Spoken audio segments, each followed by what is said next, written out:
Donald Trump has thrown the diplomatic world into a frenzy of speculation.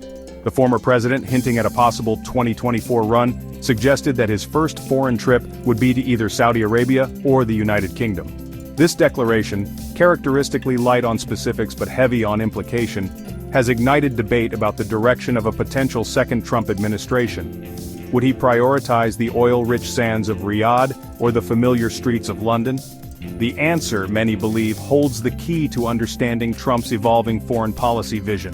The stakes are high. A visit to Saudi Arabia would signal a continuation of Trump's focus on personal relationships with powerful leaders. It would also underscore the importance of energy security and regional stability in the Middle East.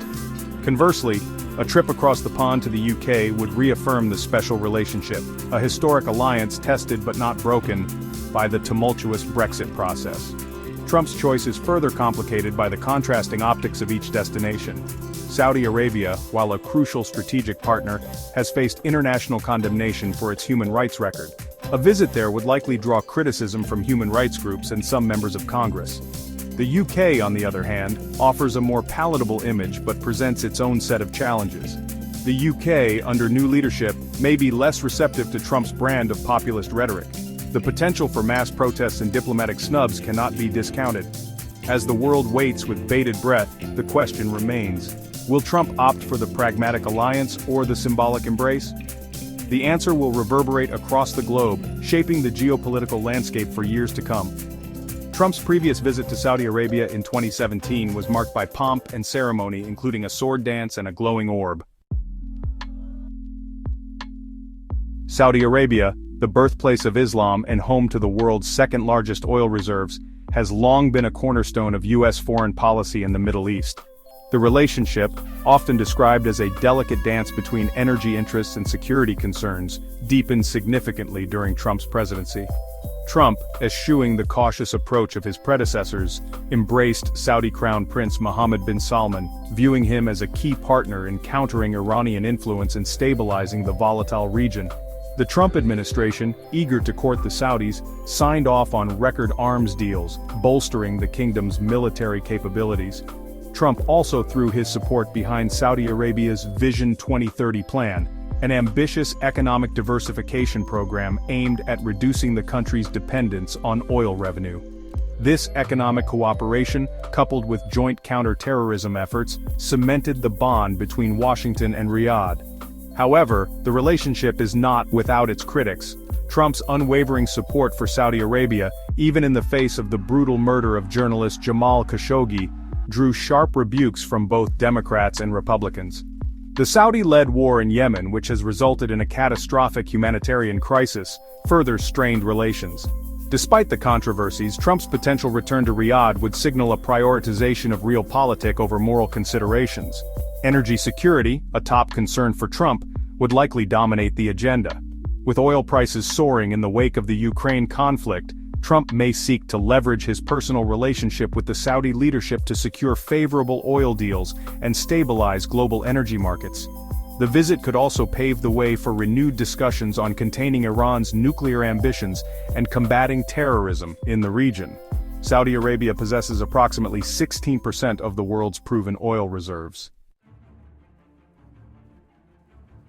The special relationship between the United States and the United Kingdom, forged in the crucible of World War II, has long been a bedrock of the transatlantic alliance. This historic partnership, underpinned by shared values, cultural ties, and close economic cooperation, has endured numerous challenges over the decades. However, the political earthquake of Brexit and the rise of populist nationalism on both sides of the Atlantic have tested the relationship's resilience. Trump, an admirer of Brexit and a vocal critic of the European Union, enjoyed a warm relationship with former British Prime Minister Boris Johnson. Both leaders, cut from the same cloth of populist rhetoric and disdain for multilateralism, found common ground on issues ranging from trade to immigration.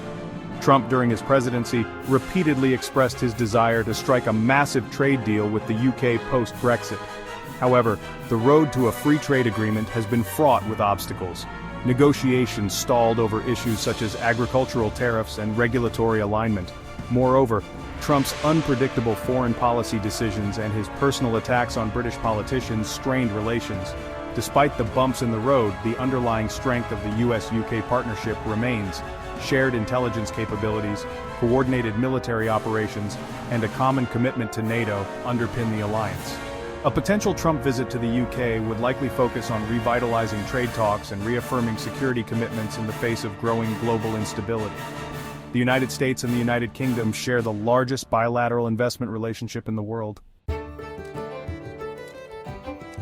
Trump's potential choice of either Saudi Arabia or the UK for his first foreign visit offers a glimpse into his evolving foreign policy vision. Both destinations underscore his preference for bilateral engagements over multilateral institutions. Trump, throughout his presidency, consistently championed an America-first approach, prioritizing national interests above global cooperation.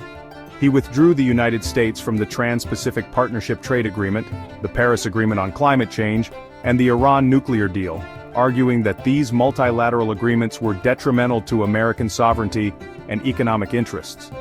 Trump's emphasis on bilateralism stems from his belief that the United States can best advance its interests through direct negotiations with individual countries. This approach, while appealing in its simplicity, has drawn criticism for undermining global institutions and norms. Critics argue that Trump's transactional view of foreign policy ignores the importance of alliances and partnerships in addressing complex global challenges. They point to the escalating trade war with China and the strained relations with European allies as evidence of the pitfalls of Trump's go-it-alone approach. Trump's potential return to the world stage has been met with a mixture of anticipation and apprehension. Supporters praise his commitment to putting America's interests first and his willingness to challenge the status quo. They believe that his deal-making prowess and his unpredictable nature give him leverage in negotiations with foreign leaders. Critics, however, express concerns about his temperament, his disdain for diplomacy, and his tendency to prioritize personal relationships over strategic considerations. The global implications of Trump's foreign policy priorities are far-reaching.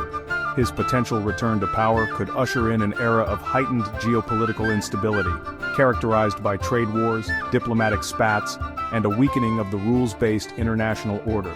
The world watches and waits, uncertain of what a second Trump presidency would mean for the future of global cooperation and security. Trump's foreign policy decisions have the potential to reshape the geopolitical landscape and impact global stability.